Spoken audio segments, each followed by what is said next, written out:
Now in this section we will deal with the next topic of the Fresnel equation in which electric field is parallel to the plane of incidence. Okay, जिस तरह से हमने पिछले वाले video में derivation के steps किए थे उसी तरह से हमें इस सेक्शन में भी करना है। सबसे पहले हम कंटिन्यूटी बाउंड्री कंडीशंस को लगाते हुए इलेक्ट्रिक फील्ड की कंटिन्यूटी से इक्वेशन लिखेंगे। Now what is the boundary condition on electric field? That tangential component of electric field is continuous, that is E1 parallel is equals to E2 parallel. Okay, E1 parallel मतलब first वाला medium और E2 parallel मतलब second वाला medium. अब first वाले medium के अंदर अपने पास में दो कंपोनेंट्स होते हैं, एक तो होता है इंसिडेंस वेव और एक होता है रिफ्लेक्टेड वेव। ओके, तो E1 पैरेलल के लिए हम क्या लिख सकते हैं? EI parallel plus ER parallel equals second medium के लिए only the transmitted component that is ET parallel. Okay, अब देखिए EI is E not I exponent iota KI dot R minus omega T, लेकिन ये कंडीशन जो है वो bound interface के हर पॉइंट के लिए वैलिड होती है। तो एक्सपोनेंशियल टर्म तो एक जैसी होती है, सिर्फ एम्पलीट्यूड्स को कंसीडर करते हैं। So it would B E not I parallel plus E not R parallel equals E not T parallel. Okay, अब हमें क्या करना है? इस टेंजेंशियल कंपोनेंट्स की वैल्यूज को कैलकुलेट करना पड़ेगा। दिस इज EI, ये नॉर्मल है और ये थीटा I है, तो पैरेलल कंपोनेंट यानी कि इसके अलाउंड क्या हो जाएगा? Cos theta I। उसी तरह से जब हम R के लिए निकालेंगे तो वो हो जाएगा कॉस थीटा R, और उसी तरह से जब हम T के लिए निकालेंगे तो हो जाएगा कॉस थीटा T। जब हमने परपेंडिकुलर वाला केस लिया था उसमें H कंपोनेंट जो था वो इस तरह से था और यहाँ पर E कंपोनेंट जो है वो इस तरह से है। सो E not I can be parallel component can be written as E naught I cos theta I minus E naught R cos theta R। y minus, क्योंकि ई आर जो है वो अपवर्ड डायरेक्शन में है और ई आई जो है वो डाउनवर्ड डायरेक्शन में, अप डायरेक्शन अपोजिट है इसलिए माइनस आ जाएगा। Okay, and this is equals to E not T cos theta T. Since by the rule of reflection angle of incidence is equals to angle of reflection, therefore we can write it as E naught I minus E naught R cos theta I can be written as E naught T cos theta T. Okay, similarly we can write for the magnetic field, the boundary condition for magnetic field is that the tangential component is continuous.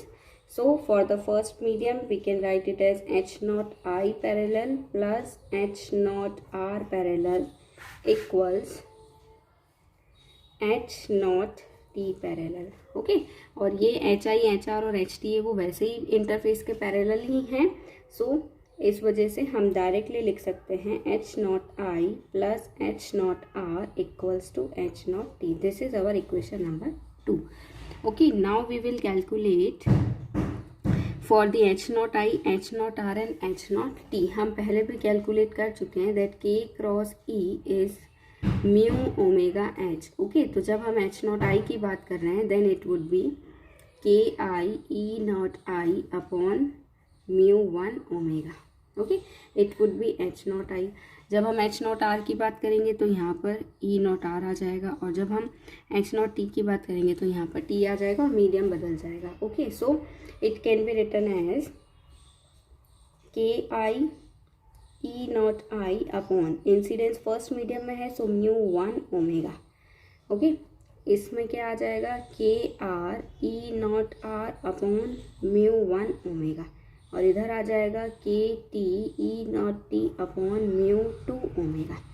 Okay, ये वाली जो frequency है वो तो okay, ये वाली जो frequency है ये तो सब में सेम होती है, सो ये आ गया। अब देखिए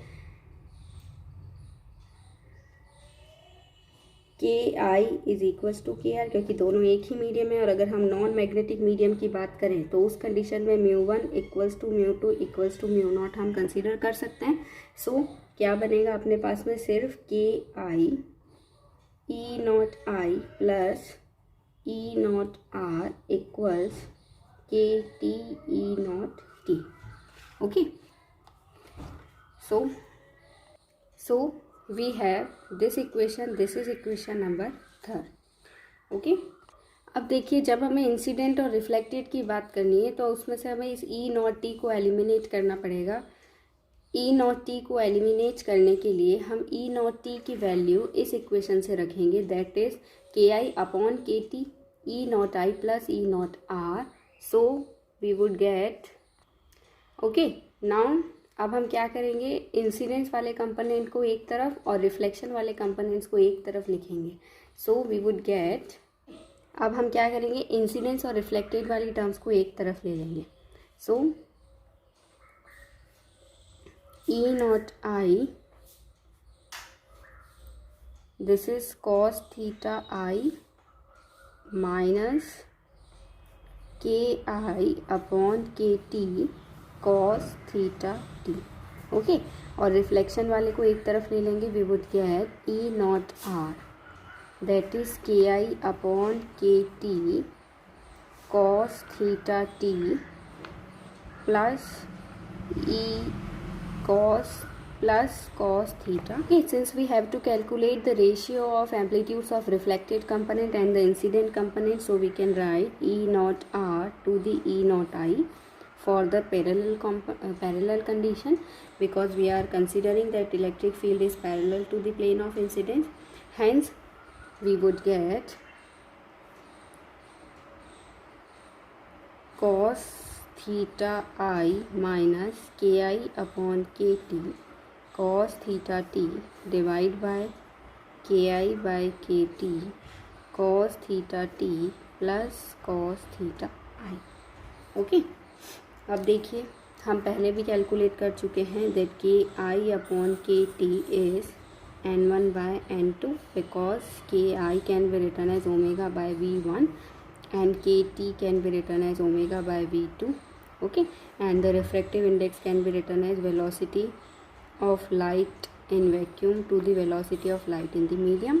Okay, so substituting for ki by kt, that is n1 by n2 in this equation, we would get cos theta I minus n1 upon n2 cos theta t divided by cos theta I plus n1 by n2 cos theta t.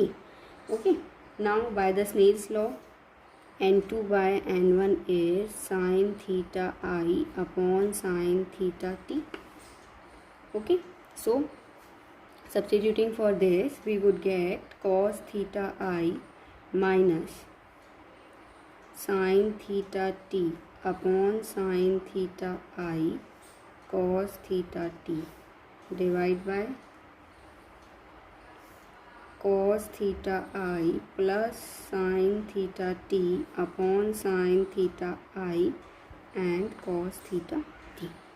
Okay, अब देखिए LCM ले लीजिए. We would get cos theta I sin theta I. LCM लेने से हमें मिल रहा है sin theta I cos theta I minus sin theta T cos theta T divide by sin theta I cos theta I plus sin theta T and cos theta T. sin a cos b, sin 2 theta can be written as 2 sin theta cos theta, so it can be written as sin 2 theta I minus sin 2 theta t divide by sin 2 theta I plus sin 2 theta t. Okay, now sin A minus sin B can be written as twice of sin A minus B by 2 and cos A plus B by 2. Okay, and sin A plus sin B can be written as 2 sin A plus B by 2 and cos A minus B by 2. Okay, तो अब हम इन दो फॉर्मूले को use में लेते हुए यहाँ पर अप्लाई करेंगे. Here A is 2 theta I and B is 2 theta t. So we would get E naught r by E naught I parallel, that is twice of sine theta I minus theta t and cos theta I plus theta t, divide by twice of sine theta I plus theta t and cos theta I minus theta T. Okay, तो ये देखिए sign by cos tan हो गया. So it is ten theta I minus theta T और divide में cos by sine हो गया cot. Reverse में लिखे हम तो टेन लिख सकते हैं. So it can be written as tan theta I plus theta T. This is E not I by E not R for the parallel. This is the third Fresnel equation. Okay, दो हमने perpendicular वाले case में पढ़ ली थी और ये parallel वाले case में है. ओके, ना है e not r, e not t और ई नॉट आई के बीच का रेशियो निकालना है. तो हमें इस इक्वेशन में ई नॉट आर जो है उसको एलिमिनेट करना पड़ेगा और ई नॉट आर हम इस इक्वेशन की मदद से एलिमिनेट करेंगे. ये इक्वेशन हम पहले डिराइव कर चुके हैं. Okay, so e not r would be k t by k i, e not t minus e not i. Substituting for this we would get E naught I minus KT by KI E naught T plus E naught I and cos theta I. यहाँ पर cos theta r है but we know that theta is equals to theta r और यहाँ minus है तो ये बीच वाला जो है वो प्लस हो गया and it is E naught T cos theta T. Okay, now solve it. We would get twice of E naught I cos theta I equals 1 plus KT by KI cos theta I और यहाँ पर है cos theta T, that is E naught I, E naught T. Okay, अब हमें क्या करना है, e not t और ई नॉट आई का रेशियो निकालना है. So it would be twice of cos theta I divide by cos theta T plus K T by K I cos theta I. Okay, now K T by K I would be n2 by n1. Okay, K I by K T n1 by n2 था और इसकी जगह आ जाएगा n2 by n1. Substituting for this we would get E not T upon E not I parallel, that is twice of cos theta I divide by cos theta T plus n2 by n1 cos theta I. Now by the Snell's law, n1 by n2 is sin theta t by sin theta I, so that it is 2 cos theta I upon cos theta t plus sin theta I upon sin theta t and cos theta t.